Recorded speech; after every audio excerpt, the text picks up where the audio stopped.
Hi guys and welcome back to another video, and in today's video mag-unbox tayo ng TENDA RX3.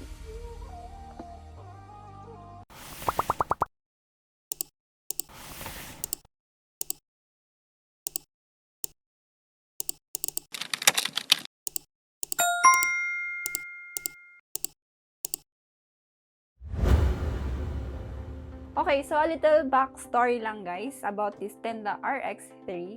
And baka ito rin kasi yung isang rason kung bakit kayo mapapabili ng isa pang router.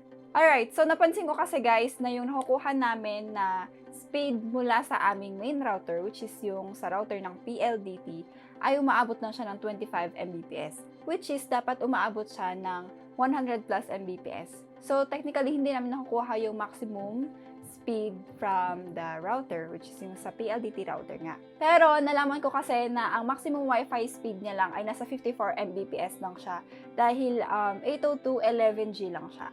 Yan. Okay, so ayun na nga, kaya tayo naghanap ng mura at syempre mabibigay ng magandang performance na router.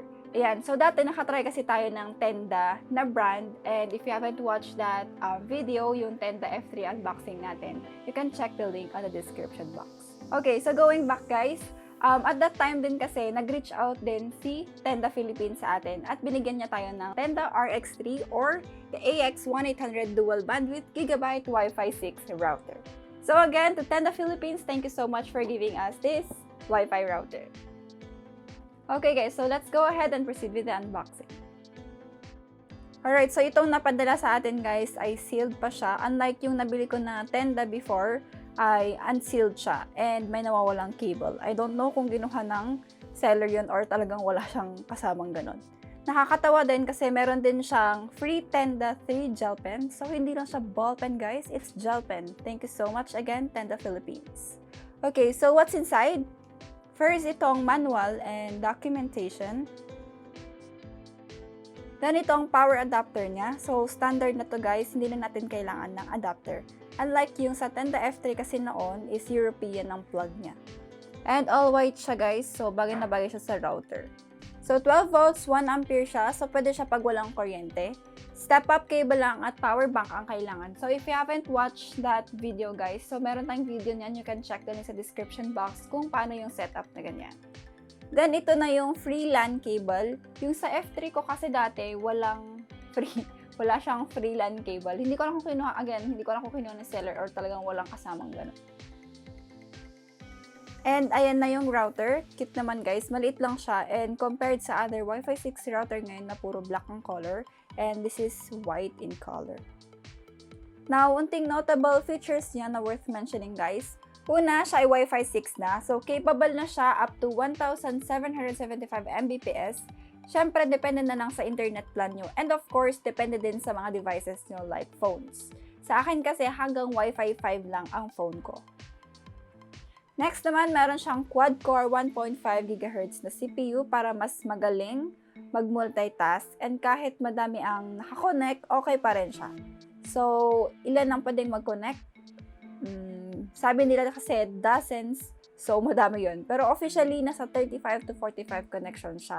So, pang isang barangay na guys. Kahit pang stream daw, 4K, hindi natin siya matetest ng 4K kasi wala tayong pang stream ng 4K guys. Alright, and meron siyang BSS coloring na nagre-reduce ng latency, especially sa mga naglalaro.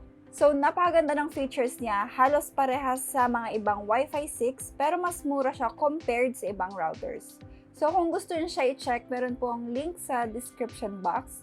Yung link na yan guys ay official store ng TENDA Philippines. Alright? So, bili na guys. Ngayon pa lang masasabi ko na nasulit at maganda tong router na. Okay, so next, i-set up naman natin siya. Ang connection pala na ginawa ko direct sa LAN port ng aking PLDT router para maximum speed na siya. Then, nag-connect ako sa LAN cable para may pakita ko ng maayos sa screen. Okay, so check ko lang ang IP address ng router by using ipconfig na command. At yan, 192.168.0.1 ang gamit niya. Okay, so first, plug in. So, meron siyang initial setup. Then, first, make sure na connected siya via LAN cable sa inyong main router. Then, mag-automatic detect na siya. Then, next step, papapiliin ka kung ano ang ISP type mo. May choices siya, pero syempre, normal lang pinili ko. And dynamic IP address.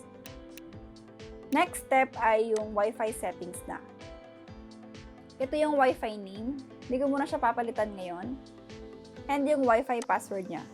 Pwede ding wala na lang yan. So, iselect mo lang itong not required para maging open access siya. Kung gusto mo lang naman to guys. Okay? Ngayon, itong Wi-Fi password, yun na muna ang gagawin kong login password din ng admin ko. So, iselect ko tong set Wi-Fi password as login password. Okay, so pagka-click ng next, you're all set. Pwede ka nang mag-connect sa Wi-Fi. So, dahil dual band siya, ito yung 2.4 GHz at yung isa is 5 GHz na bandwidth. Okay, so pag-click ng more, makikita na natin ang other features niya, pero sa next part na lang natin ito i-discuss guys para mas ma-explore natin at hindi na humaba tong video na to. So make sure to subscribe and be notified for my upcoming videos. Okay guys, so ito na yung pinaka main reason kung bakit ko gusto magkaroon ng bagong router or bakit ko pinilitan yung router namin. So let's go ahead with the speed test. Okay, so basis lang to guys. Ito ang speed pag gamit ko yung computer. So, nakakonect siya directly sa LAN port ng TENDA RX3. Okay, so sa fast.com, yan ang speed niya, 160 Mbps. And sa speedtest.net naman, download niya ay 200 Mbps at 200 din yung upload. Okay, so na-maximize na niya yung speed sa LAN port. Next naman, test natin pag sa Wi-Fi nakakonect. As basis nga pala, mag-speed test tayo gamit yung Wi-Fi router ng PLDT. So, ito yung Wi-Fi name na nilagay ko, Converge 1. Then, yung speed test niya ay, ayan. So, nasa 11 Mbps lang ang download at 15 Mbps lang ang upload niya. Okay, so mag-connect tayo sa TENDA RX3. So, magkatabi lang sila ng PLDT router para magandang comparison. Okay, so ayan yung TENDA na 5G. Diyan tayo magko-connect. So, ayan, ang baba ng latency niya, 1 ms lang. And ang download niya is 200 Mbps at upload niya ay nasa 220 Mbps. So, malaking improvement guys, grabe, kaysa sa speed test na nakuha natin or nakukuha ko sa router ng PLDT. So, napakalaki ng improvement or yung difference nila ng PLDT router, diba? So, yan. So, it's a really big help itong TENDA RX3 guys. Okay, so next test naman guys is tatry natin siyang speed test or tatry natin gamitin. Pupunta tayo sa CR kasi doon sa CR namin ay hindi umaabot yung Wi-Fi ng PLDT. So itatry natin siya ngayon doon and magsi-speed test tayo. Pero syempre hindi tayo magsi-CR or anong gagawin natin doon? Alright, tara mag-speed test tayo doon.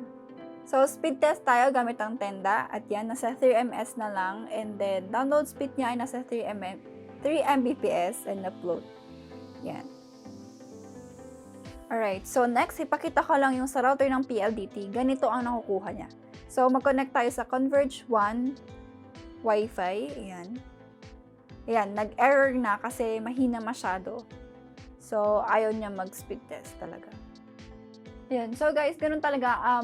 Wala talaga kami masyado nakukuhang Wi-Fi doon. Unless gaganyan mo yung cellphone mo doon sa labas ng pinto. Ayan. And there you go. So, ayun, sobrang saya ko talaga ngayon dahil napaganda na ng Wi-Fi connectivity ko dito sa bahay. And yung mga dead spots na meron na talaga akong connection ngayon. And makakapag-CR na rin ako na may internet ako sa loob. Ang weird, pero I know some of you are doing that also. At syempre, may signal na ako nasasagap sa mga dead spots dito sa bahay. Ayan. So far, sa 1 week na gamit natin ang TENDA RX3, wala pa naman ako nagiging problema. Again guys, please follow me or subscribe to my channel. Click the notification bell para ma-update ka sa next video ko dahil magte-TENDA series tayo ngayon. And then, what else? Baka may nakakalimutan ako. Again, to TENDA Philippines, thank you so much for giving us this TENDA RX3. Sobrang laking tulong din ito sa amin. And yeah. Again guys, if you wanna check this product, check the link on the description box. Available po siya sa Shopee and sa Lazada as well. Alright, so hanggang dito na lang muna tayo ngayon guys. Please check other videos on my channel as well. Don't forget to subscribe to my channel. And for our next video, and yeah, like what I said kanina, ay magsiseries tayo ng Tenda for this month. Ayan. Again, this is Jess. Thank you for watching. See you on my next video, guys.